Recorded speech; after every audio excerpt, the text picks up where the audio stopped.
Here she is. Okay, everyone, let's shoot this! Camera rolling. Mike's hot. Lights are up. Perfect. Action! ಬಿಟ್ಟು ಕಥೆಗಳು. ನಮಸ್ಕಾರ ಸ್ನೇಹಿತರೆ, ಬಿಟ್ಟು ಕತೆಗಳಿಗೆ ಮತ್ತೊಮ್ಮೆ ಸ್ವಾಗತ. ಕೇಳಿದ್ದು ಸುಳ್ಳಾಗಬಹುದು, ನೋಡಿದ್ದು ಸುಳ್ಳಾಗಬಹುದು, ನಿಧಾನಿಸಿ ಯೋಚಿಸಿದಾಗ ನಿಜವೂ ತಿಳಿಯಬಹುದು. ಈ ಹಾಡು ಯಾರು ಕೇಳಿಲ್ಲ, ಯಾರೋ ಕೇಳಿದ್ದು, ಯಾರೋ ಹೇಳಿದ್ದು, ಎಷ್ಟು ಬ್ಲೈಂಡ್ ಆಗಿ ನಂಬ್ತೀವಲ್ಲ ನಾವು. ಎಷ್ಟು ಸಾರಿ ಅದರಲ್ಲಿ ಎಷ್ಟು ಸತ್ಯ ಇದೆ ಅಂತ ಹುಡ್ಕೋಕ್ ಟ್ರೈ ಮಾಡ್ತೀವಿ. ಎಷ್ಟು ಸಾರಿ ನಾವು ಕೇಳ್ತಿರೋದು, ನೋಡ್ತಿರೋದು, ಅನಲೈಸ್ ಮಾಡಿ ಕ್ವಶನ್ ಮಾಡ್ತೀವಿ. ನಾವೆಲ್ಲದ್ರ ಬಗ್ಗೆ ಕ್ವಶನ್ ಮಾಡ್ದಾಗನೇ ಅಲ್ವಾ ನಮ್ಗೆ ನಿಜ ಗೊತ್ತಾಗೋದು, ಅರ್ಥ ಆಗೋದು, ಸತ್ಯ ತಿಳಿಯೋದು. ಇದೇ ವಿಚಾರದಲ್ಲಿ ಒಂದು ಸಣ್ಣ ಕತೆ ಇದೆ, ಕೇಳೋಣ. ಒಂದಾನೊಂದು ಕಾಲದಲ್ಲಿ ಊರಾಚೆ ಒಂದು ದಟ್ಟ ಕಾಡಿತ್ತು. ಆ ಕಾಡಲ್ಲಿ ಚಿನ್ನ ಮತ್ತು ಅವನ ನಾಯಿ ನಡ್ಕೊಂಡು ಹೋಗ್ತಾ ಇದ್ರು.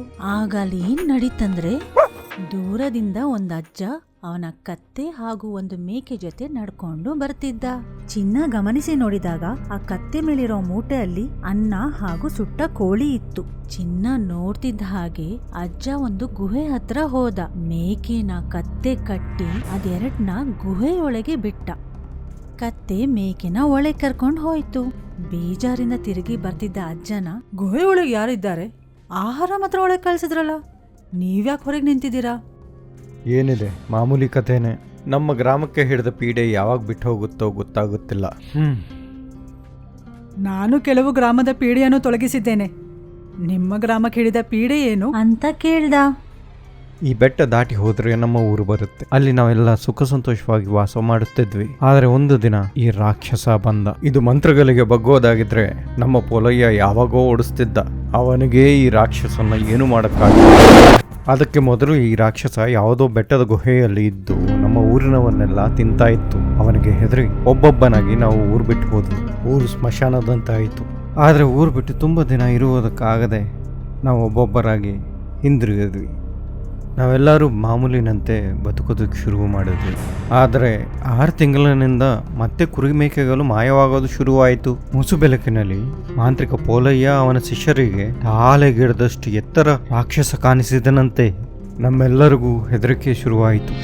ಊರಿನವರಿಗೆಲ್ಲ ಏನು ಮಾಡೋಕ್ಕೆ ಗೊತ್ತಾಗದೆ ಕೂತಿರುವಾಗ ಮಾಂತ್ರಿಕ ಪೋಲಯ್ಯ ಅಲ್ಲಿಗೆ ಬಂದು ರಾಕ್ಷಸನ ಜೊತೆ ತಾನು ಮಾತಾಡ್ತೀನಿ ಅಂತ ಹೋದ. ಪೋಲಯ್ಯ ತುಂಬ ಧೈರ್ಯಶಾಲಿ. ಅವನೊಬ್ಬನೇ ಹೋಗಿ ಆ ರಾಕ್ಷಸನ ಜೊತೆ ಮಾತಾಡಿದ್ರಂತೆ. ಆ ರಾಕ್ಷಸನಿಗೆ ಗ್ರಾಮದವರೆಲ್ಲ ಸರದಿ ಪ್ರಕಾರ ಆಹಾರ ಕಲಿಸಿದರೆ ಊರಿನವರ ಸುದ್ದಿಗೆ ಬರಲ್ಲ ಅಂತ ಹೇಳಿದನಂತೆ.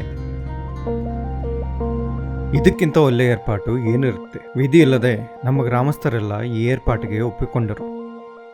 ಆವತ್ತಿನಿಂದ ನಮ್ಗೆ ಎಷ್ಟೇ ಕಷ್ಟವಾದರೂ ಆ ರಾಕ್ಷಸನಿಗೆ ಆಹಾರ ಕಲಿಸೋದು ಶುರು ಮಾಡಿದ್ವಿ. ಆದರೆ ಆ ರಾಕ್ಷಸ ತನ್ನ ಮಾತನ್ನು ಉಳಿಸಿಕೊಳ್ಳದೆ ಒಂದು ಕೆಟ್ಟ ಕೆಲಸ ಮಾಡಿಬಿಡ್ತು. ಒಂದು ದಿನ ಪೋಲಯ್ಯನ ಕುಟುಂಬದವರು ಪಕ್ಕದಲ್ಲಿ ನಡೆಯುತ್ತಿರುವ ಒಂದು ಜಾತ್ರೆಗೆ ಹೋದರು. ಆದರೆ ಮತ್ತೆ ಬರಲಿಲ್ಲ. ಅವರೆಲ್ಲ ಈ ಬೆಟ್ಟದ ಪಕ್ಕದಿಂದಾನೇ ಹೋಗಬೇಕಾಗಿತ್ತು. ಅವರನ್ನು ಮಾಯ ಮಾಡಿದ್ದು ಈ ರಾಕ್ಷಸ ಅಂತ ಅನುಮಾನ ಇದ್ದ ಪೋಲಯ್ಯ, ಎಲ್ಲೇ ರಾಕ್ಷಸ, ನಿನ್ನ ಸುಮ್ಮನೆ ಬಿಡಲ್ಲ ಅಂತ ಕಿರಿಚುತ್ತಾ ತನ್ನ ಶಿಷ್ಯರನ್ನು ಕರೆದುಕೊಂಡು ಆ ಗುಹೆ ಒಳಗಡೆ ಹೋದ. ಎಂತೆಂಥ ರಾಕ್ಷಸರನ್ನ ಸಂಹಾರ ಮಾಡಿದ ಪೋಲಯ್ಯ ತನ್ನ ಕುಟುಂಬದವರನ್ನ ಮಾಯ ಮಾಡಿದ ಈ ರಾಕ್ಷಸರನ್ನ ಮಾತ್ರ ಬಿಡ್ತಾನ ಎಂದು ಅನ್ಕೊಂಡ ನಮಗೆ. ಅದ ನಂತರ ಪೋಲಯ್ಯ ಯಾವತ್ತೂ ಕಾಣಿಸಲೇ ಇಲ್ಲ. ಆ ರಾಕ್ಷಸನೇ ಅವನ್ನ ತಿಂದಿರಬೇಕು. ಆವಾಗಲಿಂದ ಅವನಿಗೆ ಆಹಾರ ಕಲಿಸ್ತಾನೇ ಇದೀವಿ ಸ್ವಾಮಿ. ಆದ್ರೆ ಚಿನ್ನ ಯೋಚನೆ ಮಾಡ್ದ, ಯಾಕೋ ಈ ಕತೆ ಮೇಲೆ ಅನುಮಾನ ಬಂತು.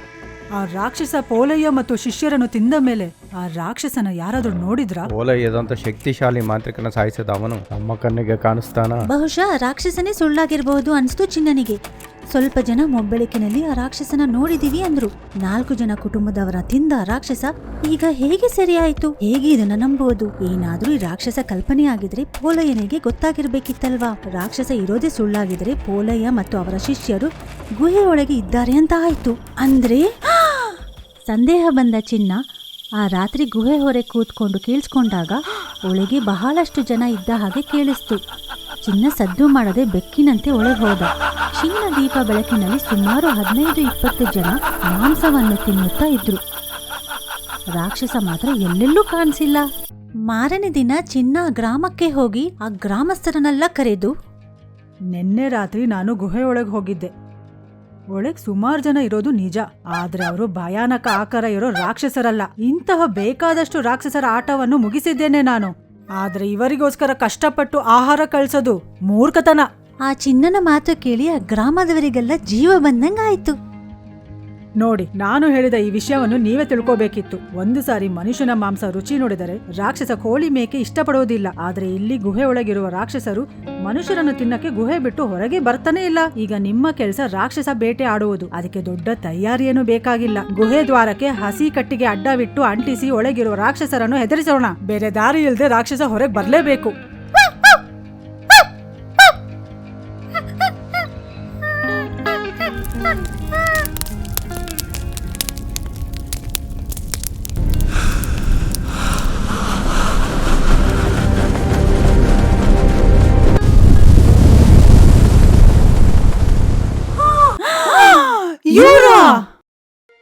ನೋಡಿದ್ರಾ, ಇವರೇ ನೀವು ಅಂದುಕೊಂಡಿದ್ದ ರಾಕ್ಷಸರು. ರಾಕ್ಷಸನು ಎಂದೋ ಸತ್ತು ಹೋಗಿದ್ದ ಅನ್ನೋದು ಗೊತ್ತಿದ್ದ ಇವರು ಗ್ರಾಮದವರನ್ನು ಈ ರೀತಿ ದೋಚಿಕೊಳ್ಳಲು ಉಪಾಯ ಮಾಡಿದರು.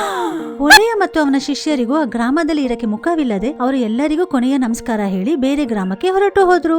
ಮತ್ತು ಹಳ್ಳಿಯ ಜನ ಎಂದೆಂದಿಗೂ ಸಂತೋಷದಿಂದ ಬದುಕುತ್ತಿದ್ದರು. ಕತೆ ನಿಮ್ಮೆಲ್ಲರಿಗೂ ಇಷ್ಟ ಆಯ್ತು ಅಂತ ಭಾವಿಸ್ತೇನೆ. ಶೀಘ್ರದಲ್ಲೇ ನಾವು ಇನ್ನಷ್ಟು ವಿಷಯಗಳೊಂದಿಗೆ ವಾಪಸ್ ಬರ್ತೀವಿ. ಅಲ್ಲಿವರೆಗೂ ಲೈಕ್ ಮಾಡೋದು, ಶೇರ್ ಮಾಡೋದು, ಸಬ್ಸ್ಕ್ರೈಬ್ ಮಾಡೋದು ಮರಿಬೇಡಿ. ಅಲ್ಲಿವರೆಗೂ ಟಾಟಾ, ಬಾಯ್ ಬಾಯ್, ಟೇಕ್ ಕೇರ್.